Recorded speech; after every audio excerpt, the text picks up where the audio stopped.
मुझे लगता है आज फिर से मुझे खाली हाथ ही लौटना पड़ेगा।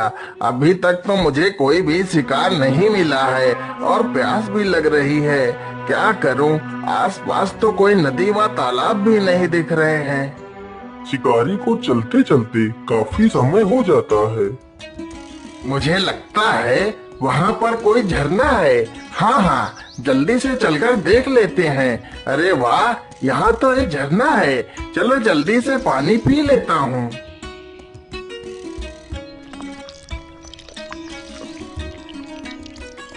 अरे राम राम राम, अब मेरी जान में जान आई। पानी के बिना तो मेरी जान ही निकली जा रही थी। चलो अब शिकार ढूंढते हैं।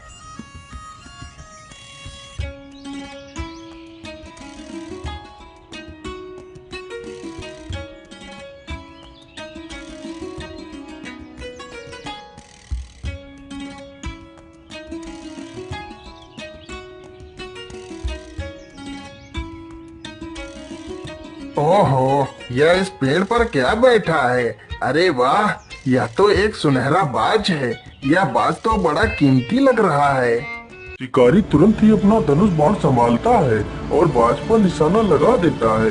कमान से तीर निकलते ही बाज को जा लगा, लेकिन बाज जमीन पर न गिरकर आकाश में उड़ता हुआ चला जाता है। चल चल चल चल चल, आज यह सारा खेत जोतना है। जल्दी चल। अरे राम राम राम, ये क्या है? इस बाज को तो किसी ने तीर मार दिया है। लेकिन यह बाज तो कितना सुंदर है, मानो इसके पंख सोने के हों। पानी पानी पानी।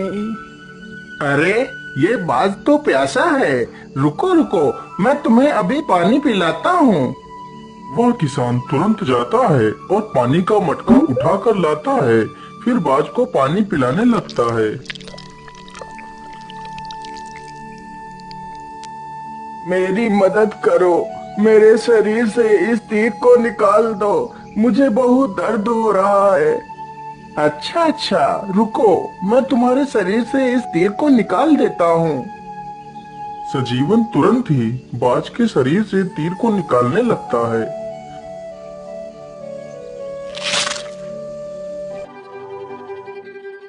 अरे राम राम राम, तीर निकालने के बाद तो खून निकलना बंद ही नहीं हो रहा है। चलो चलो, मेरे घर चलो। मैं तुम्हारे शरीर पर दवाई लगा दूंगा, जिससे तुम स्वस्थ हो जाओगे। किसान तुरंत बाज को लेकर अपने घर जाता है और उसके शरीर पर दवाई का लेप करता है। हे नेक दिल इंसान, तुमने मेरी मुसीबत में सहायता की है। मैं तुम्हारा ये एहसान कभी नहीं चुका सकता। तुम्हें जब भी मेरी मदद की आवश्यकता पड़े तो मुझे जरूर याद करना। मैं तुम्हारे पास दौड़ा चलाऊंगा। इतना कहकर वह बाज वहाँ से चला जाता है। वह किसान लोगों की मजदूरी करके अपना पेट पालता था। धीरे धीरे इसी प्रकार गुजरता गया। अब वह किसान काफी बूढ़ा हो चुका था। अरे सजीवन दादा, आपको खेत जोतते जोतते पूरे 4 दिन हो गए हैं। अभी तक आपने मेरा खेत जोत ही नहीं पाया है। इतने दिनों में तो पूरे 4 खेतों की जुताई और हो जाती। क्या करूं मालिक, अब मुझसे जल्दी जल्दी काम नहीं हो पाता है। यदि काम नहीं हो पाता है तो जाकर अपने घर बैठिए। काम करने की कोई आवश्यकता नहीं है। बेटा, यदि मैं घर बैठ जाऊंगा तो खाऊंगा क्या? मुझे कुछ नहीं पता। तुमसे कोई काम नहीं करवाना। ये पकड़ो अपनी मजदूरी और जाओ यहाँ से। बेचारा सजीवन चुपचाप पैसे उठाकर अपने घर की ओर चला जाता है।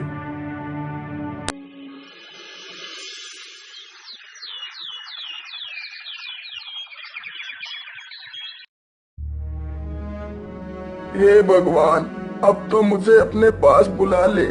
मुझे एक वक्त का खाना खाने के लिए भी सोचना पड़ता है। अब तो मुझसे कोई काम भी नहीं होता और ना ही मुझसे कोई काम करवाना चाहता है। मेरा गुजारा नहीं हो पा रहा है मालिक, मुझे मौत दे दो। हे प्रभु, तुम ही कोई रास्ता दिखाओ जिससे मैं 2 वक्त का खाना खा सकूं।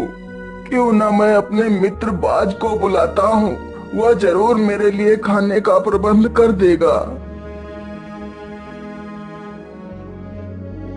हे बाज मेरे दोस्त, मुझे तुम्हारी मदद की आवश्यकता है, तुम कहाँ हो? हे बाज मेरे दोस्त, मुझे तुम्हारी मदद की यह आवाज तो है, मेरे तुम मित्र की कहाँ है। हो? मुझे लगता है मेरा मित्र किसी दुविधा में है, मुझे चलकर देखना चाहिए।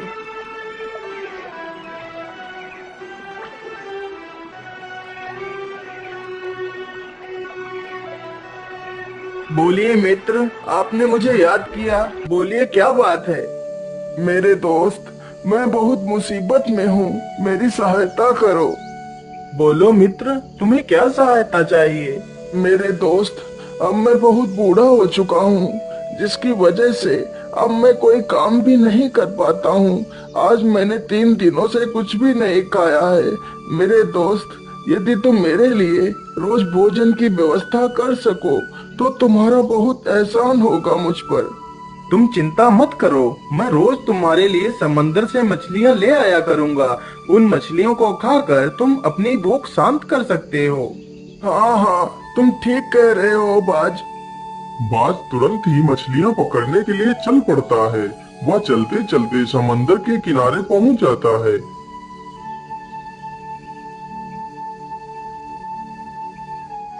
क्या करूं, कैसे मछली पकड़ूं?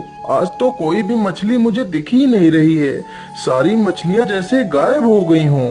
अरे, वो रही मछली। चलो चलो, जल्दी से इस मछली को पकड़ता हूँ।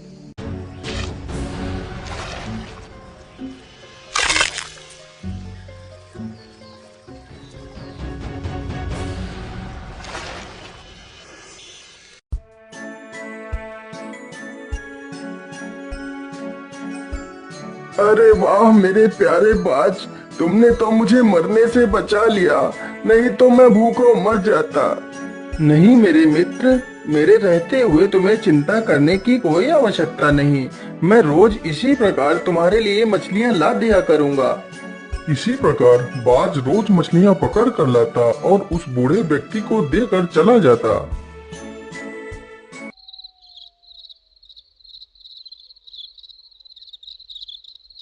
अरे वाह वाह, अब तो घर में बड़े बड़े ही मुझे मनमाना भोजन मिल रहा है। अब तो मुझे किसी की मजदूरी करने की आवश्यकता भी नहीं पड़ती। खाने को तो मैं मछलियां खा लेता हूँ, लेकिन मेरे पास पैसा तो एक भी नहीं है। काश मेरे पास भी ढेर सारा धन होता तो मैं भी गाड़ी बंगला खरीदता, लेकिन गाड़ी बंगला मेरी किस्मत में कहाँ। अगले ही दिन बाज मछलियां पकड़ कर लाता है तो उसके सोने के पंख बहुत चमक रहे थे। ओहो, आज तो इसके पंख कितने चमक रहे हैं। जरूर इसके पंख सोने के बने हुए हैं। यदि यह पंख मुझे मिल जाए तो मैं बहुत अमीर हो जाऊंगा। इन्हीं पंखों की मदद से मैं अपने लिए कार खरीदूंगा। क्या बात है भाई, आज तुम मुझे देखकर इतना चिंतित क्यों लग रहे हो? कुछ नहीं मेरे दोस्त, मैं बस यही सोच रहा था कि मेरी मदद के लिए मैं तुम्हारा शुक्रिया अदा कैसे करूं। मित्र, इसमें शुक्रिया की क्या बात है? तुमने मेरी जान बचाई थी, बदले में मैं तुम्हारी मदद कर रहा हूँ। इसमें क्या बड़ी बात है? इतना कहकर बाज वहाँ से चला जाता है। मुझे कुछ भी करके इस बाज के सोने के पंख छीनने होंगे। मैं ऐसा करता हूँ, जब कल वह बाज मुझे मछलियाँ देने के लिए आएगा तो मैं उसे मारकर उसके सारे पंख छीन लूंगा।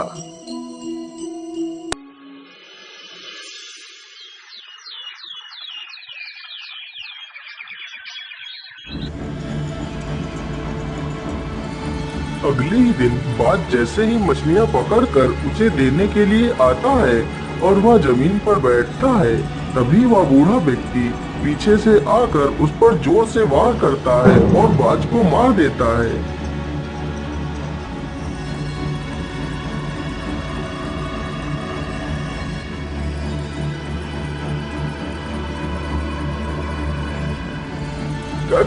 कौन हो तुम? मैं एक ऋषि हूँ।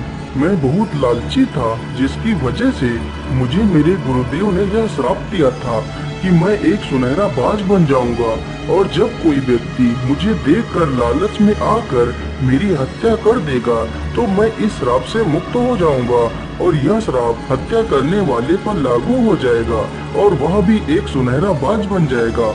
और आज तुमने भी वही गलती की है जो गलती मैंने की थी।